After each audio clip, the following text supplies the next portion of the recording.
देवगुरु बृहस्पति की जय हो। बुद्धि शिक्षा के कारक माने जाने वाले देवगुरु बृहस्पति का गुरुवार के दिन व्रत धारण करने से, पूजन कथा सुनने से और समस्त प्रकार के रोग कष्ट दूर होते हैं। बुद्धि शिक्षा में आपकी बढ़ोतरी होती है और गुरुवार व्रत करने से बृहस्पति देव प्रसन्न होते हैं, तो वह अत्यंत ही फलदायी है। अग्नि पुराण के अनुसार अनुराधा नक्षत्र युक्त गुरुवार से आपको अपने व्रत आरंभ करने चाहिए। 7 गुरुवार व्रत करके बृहस्पति देव ग्रह की हर पीड़ा से मुक्ति देते हैं। तो चलिए बृहस्पति देव व्रत कथा हम यहाँ पे प्रारंभ करते हैं।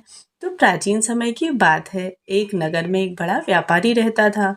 वह जहाजों में माल लदवाकर दूसरे देशों में भेजा करता। वह जिस प्रकार से अधिक धन कमाता था, उसी प्रकार से खोलकर दान भी करता था। परंतु उसकी पत्नी अत्यंत ही कंजूस थी। वह किसी को एक दमड़ी तक नहीं देती थी। एक बार सेठ जब दूसरे देश व्यापार करने गया, तो उसके पीछे से बृहस्पति देव ने साधु का वेश धारण करके उसकी पत्नी से भिक्षा मांगी। व्यापारी की पत्नी बृहस्पति देव के से बोली, हे साधु महाराज, मैं इस दान पुण्य से तंग आ गई हूँ। आप कोई ऐसा उपाय बताइए जिससे मेरा सारा धन नष्ट हो जाए और मैं आराम से रह सकूं। तब मैं यह लुटता हुआ धन नहीं देख सकती। बृहस्पति देव ने कहा, हे देवी, तुम तो बड़ी विचित्र हो।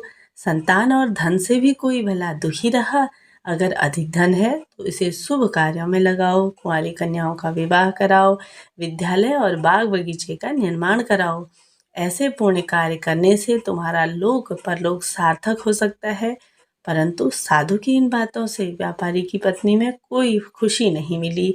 उसने कहा, मुझे ऐसे धन की आवश्यकता नहीं है जिसे मैं दान दूं।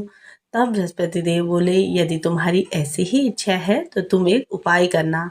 7 बृहस्पतिवार घर को गोबर से लीपना, अपने केशों को पीली मिट्टी से धोना, केशों को धोते समय स्नान करना, व्यापारी से कहना कि हजामत बनाने को जाए और साथ ही भोजन में मांस मदिरा जरूर से बनाना, कपड़े जरूर से उस दिन धोना। ऐसा करने से तुम्हारा धन नष्ट हो जाएगा। इतना कहकर बृहस्पति देव वहां से अंतर्ध्यान हो गए।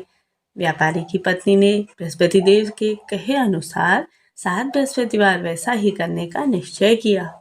केवल 3 ही बृहस्पतिवार बीते थे कि उसकी समस्त धन संपत्ति नष्ट हो गई और वह परलोक सिधार गई। जब व्यापारी वापस आया तो उसने देखा कि उसका सब कुछ नष्ट हो चुका है। उस व्यापारी ने अपनी पुत्री को सांत्वना दी और दूसरे नगर में जाकर बस गया। वहां वह जंगल से लकड़ी काट कर लाता और शहर में बेचता। इस तरह से वह अपना जीवन व्यतीत करने लगा। एक दिन उसकी पुत्री ने दही खाने की इच्छा प्रकट की, लेकिन व्यापारी के पास दही खरीदने तक के पैसे नहीं थे। वह अपनी पुत्री को आश्वासन देकर जंगल में लकड़ी काटने चला गया। वहां एक वृक्ष के नीचे बैठकर अपनी पूर्व दशा पर विचार करके रोने लगा। उस दिन बृहस्पतिवार का दिन था। तब वहां बृहस्पति देव साधु के रूप में सेठ के पास आए और बोले, हे मनुष्य, तू इस जंगल में किस चिंता में बैठा है। तब व्यापारी बोले, हे महाराज, आप सब कुछ जानते हैं। इतना कहकर व्यापारी अपनी कहानी सुनाकर रो पड़ा।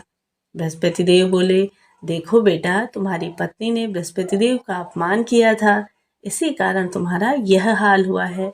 लेकिन अब तुम किसी भी प्रकार की चिंता मत करो। तुम गुरुवार के दिन बृहस्पति देव का पाठ करो। 2 पैसे के चने और गुड़ को लेकर जल के लोटे में शक्कर डालकर वह अमृत और प्रसाद अपने सभी परिवार के सदस्यों को बांटो और कथा सुनो। तो स्वयं ही प्रसाद और चरणामृत लो, भगवान तुम्हारा अवश्य ही कल्याण करेंगे। साधु की बात सुनकर व्यापारी बोला, महाराज, मुझे तो मेरे पास कुछ इतना भी नहीं बच पाता कि मैं अपनी पुत्री को दही ला कर दे सकूं। इस पर साधु जी बोले, तुम लकड़ियां शहर में बेचने जाना। तुम्हें लकड़ियों के दाम पहले से 4 गुना अधिक मिलेंगे, जिससे तुम्हारे सारे कार्य सिद्ध हो जाएंगे। उसने लकड़ियां काटी और शहर में बेचने के लिए चला गया। उसकी लकड़ियां अच्छे दामों में बिक गई, जिससे उसने अपनी पुत्री के लिए दही ली और गुरुवार की कथा हेतु चना गुड़ लेकर कथा की और प्रसाद बांटकर स्वयं भी खाया। उसी दिन से उसकी सभी कठिनाइयां दूर होने लगी। परंतु अगले बृहस्पतिवार को वह कथा करना भूल गया। अगले दिन वहां के राजा ने एक बड़े ही यज्ञ का आयोजन कर पूरे नगर के लोगों के लिए भोग आयोजन किया था। राजा की आज्ञा अनुसार पूरा नगर राजा के महल में भोग के लिए गया, लेकिन व्यापारी और उसकी पुत्री तनिक विलंब से पहुंचे। अतः उन दोनों को राजा ने महल में ले जाकर भोजन कराया। जब वे दोनों लौटकर आए तब रानी ने देखा कि उसकी खूंटी पर टंगा हुआ जो हार था वह तो गायब है। रानी को व्यापारी और उसकी पुत्री पर संदेह हुआ कि उसका हार उन दोनों ने ही चुराया है। राजा की आज्ञा से उन दोनों को कारागार की कोठरी में कैद कर दिया गया। कैद में पड़कर दोनों अत्यंत ही दुखी हुए। वहां उन्होंने बृहस्पति देव का फिर से स्मरण ध्यान किया। बृहस्पति देव प्रकट होकर बोले, हे व्यापारी, तुमने भूल की और तुमने गुरुवार के दिन व्रत कथा नहीं की, इस वजह से तुम्हारी यह दशा हुई। अब तुम गुरुवार के दिन कैदखाने में दरवाजे पर तुम्हें 2 पैसे मिलेंगे, उससे तुम चने और मुनक्का लेकर के मंगवाना और विधि विधान से बृहस्पति देव का पूजन करना, तुम्हारे समस्त कष्ट दूर हो जाएंगे। बृहस्पतिवार को कैदखाने के द्वार पर उन्हें 2 पैसे मिले। बाहर सड़क पर एक स्त्री जा रही थी। व्यापारी ने उसे बुलाकर गुड़ और चना लाने को कहा। इस पर वह स्त्री बोली, मैं अपनी बहू के लिए गहने लेने जा रही हूँ, मेरे पास समय नहीं है। इतना कहकर वह चली गई। थोड़ी देर बाद वहां से एक और स्त्री निकली। उस स्त्री से व्यापारी ने बुलाकर कहा कि बहन, मुझे बृहस्पति देव की कथा करनी है, तुम मुझे 2 पैसे का गुड़ और चना ला दो। बृहस्पति देव का नाम सुनकर वह स्त्री बोली, भाई, मैं तुम्हें अभी गुड़ चना ला करके देती हूँ। मेरा इकलौता पुत्र मर गया है, मैं उसके लिए कफन लेने जा रही हूँ, लेकिन मैं पहले तुम्हारे काम करूँगी, उसके बाद ही अपने पुत्र के लिए कफन लाऊंगी।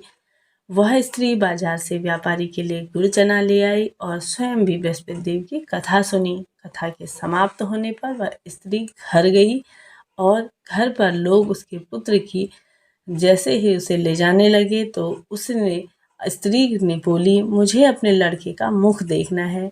अपने लड़के का मुख देखने पर उसने उसके मुंह में प्रसाद स्वरूप जो चरणामृत था उसे डाला तो वह पुनः ही जीवित हो गया।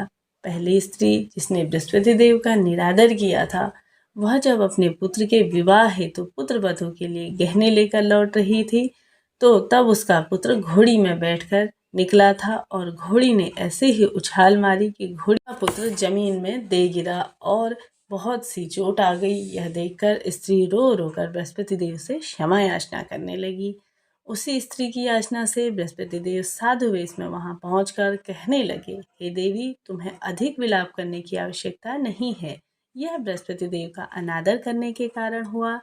तुम वापस जाकर मेरे भक्त से क्षमा मांगना, कथा सुनो, अब तुम्हारी सभी मनोकामनाएं पूर्ण होंगी। जेल में जाकर उस स्त्री ने व्यापारी से माफी मांगी और साथ ही कथा भी सुनी। कथा के उपरांत वह प्रसाद और चरणामृत लेकर अपने घर वापस गई। घर आकर उसने चरणामृत अपने पुत्र को दिया तो उसके प्रभाव से उसके समस्त कष्ट दूर हो गए। उसी रात बृहस्पति देव राजा के सपने में आए और बोले, हे राजन, तूने जिस व्यापारी और उसकी पुत्री को जेल में कैद किया है वह बिल्कुल ही निर्दोष हैं। तुम्हारी रानी का हार तो वहीं खूंटी पर टंगा है।